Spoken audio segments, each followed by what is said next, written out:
Hi! Alright, all you gotta do is follow these easy steps and you will have a Miro inspired piece of art.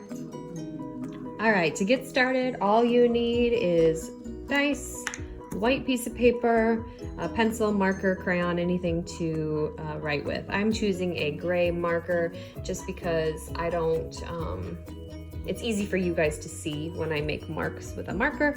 Sometimes when I draw with a pencil, it's too light. All right, so using this graph, you are going to roll your dice and then use whatever number you rolled accordingly. So I'm gonna roll for my body shape of my creature first. So if I roll a 1, it'll look like that, 2, so on and so forth. So I'm gonna roll my dice. I got a 5. So I am going to draw that goofy shape there.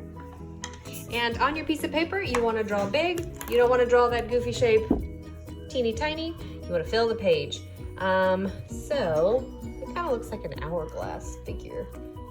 Very free, kind of random.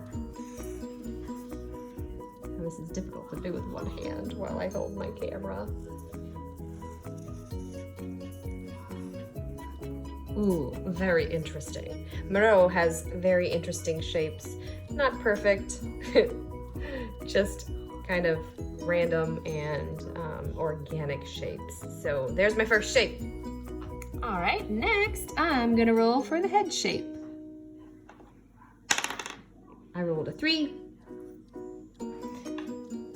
So my head shape will be, just the simple round shape. All right, so I'm gonna take my body shape and add that round head shape. And remember, this is kind of an abstract picture, so it doesn't have to be perfect. I don't want it to be here. I think I'm gonna put mine here. And I'm gonna fill my page. I'm not just gonna draw a tiny little circle here. I wanna fill my page. That's making a good composition, is filling your page. So I've got space over here. I'm gonna use it. I don't think mine are gonna attach. I think it's gonna be kind of floating above its body. That's fun. And I also can go back and make some of these lines a little thicker if I wanted to, just to kind of clean up the edges. This is my piece, so I can do whatever I want. I think that if I go back and kind of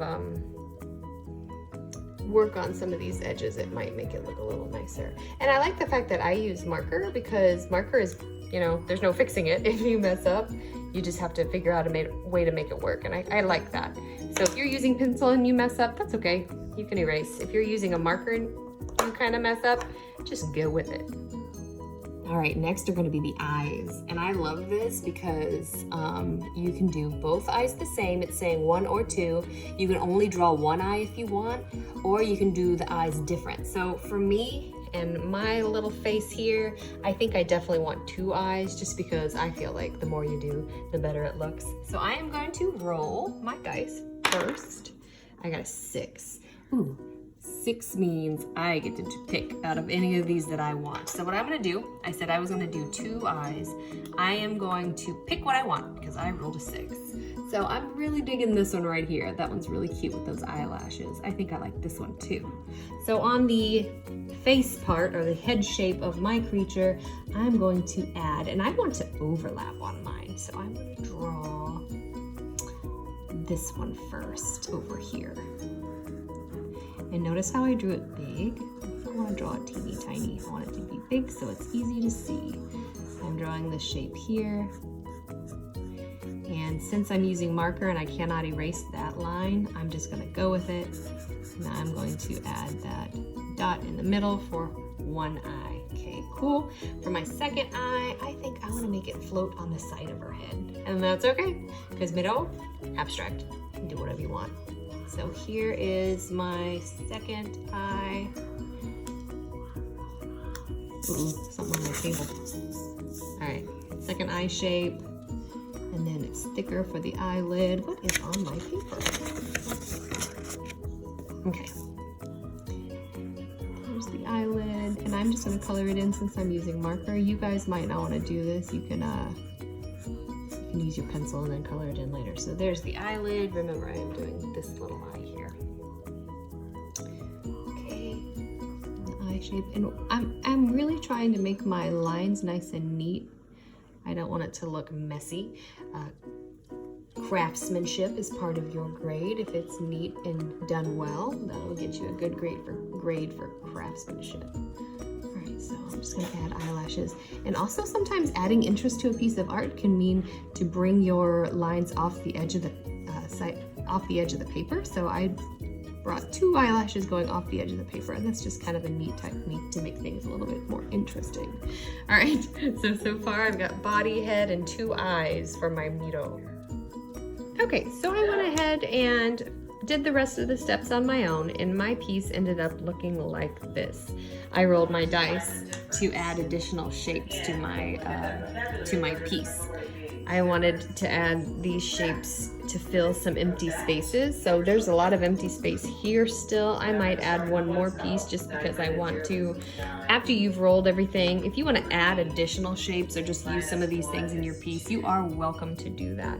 So I am done for now. I'm kind of liking the way mine looks. I might add one little something here. Maybe I can add a little swirl. I like, well, maybe this looks kind of nice. That's simple. I'm gonna add that. There we go. So now it feels like it's a little more balanced. Next, I am going to add color and my own detail and have a finished piece. So Miro used a lot of primary colors in his art. So I have him paint at home. So I'm going to paint my shapes red, yellow, and blue, primary colors, and sometimes Miro like to add a little bit of green too. So I'm going to take my time and I'm going to paint this, make it look nice and colorful as a Miro painting would be. I'm going to use what's called a dry brush technique, and if you have any paint at home, you can try that out too. You just use the brush with the paint until it starts to get dry, and once your paintbrush is dry, you can start painting, and it'll be light and kind of wispy, and it looks really neat.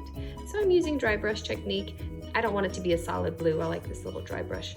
So I will show you my completed piece in just a minute. All right, so here is my piece complete. In Jean Miro fashion, I used primary colors, red, yellow, and blue, with just a touch of a secondary color, green. I used paint.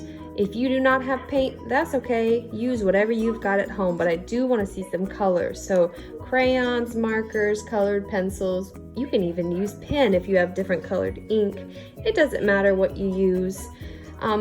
Just make sure that you are using those primary and a little secondary color green to get your Miro inspired piece. Make sure it's complete, it fills the page, it's balanced. This is a good example of what I want to see you do.